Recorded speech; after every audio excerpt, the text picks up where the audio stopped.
Accounting treatment for interest on debentures. The following entries will be made in the journal for interest on debentures. When interest is due. For payment of interest to debenture holders. On transfer debenture interest account to statement of profit and loss. On payment of tax deducted at source to the government. Writing off discount or loss on issue of debentures. The discount or loss on issue of debentures is not to be written off in the year debentures were issued, since the benefit of the debentures would earned by the company till their redemption. The discount or loss on it is, therefore, treated as capital loss. The discount may be charged to securities premium account or may be written off over 3 to 5 years through statement of profit and loss as per guidelines issued by ICAI.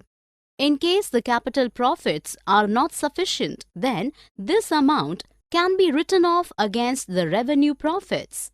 There are two methods that can be used to write off the loss or discount on debentures against revenue profits. A. Fixed installment method.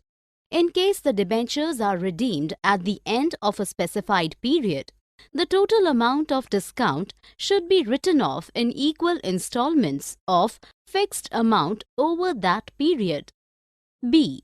Fluctuating installment method. The amount of discount under this method goes on reducing every year, and so this method may also be known as reducing installment method. When debentures are repaid biannually or in installments, the discount should be written off in the ratio of debentures outstanding as at the end of each accounting year. For more such videos on all subjects, practice questions and a lot more, download iPrep and learn unlimited.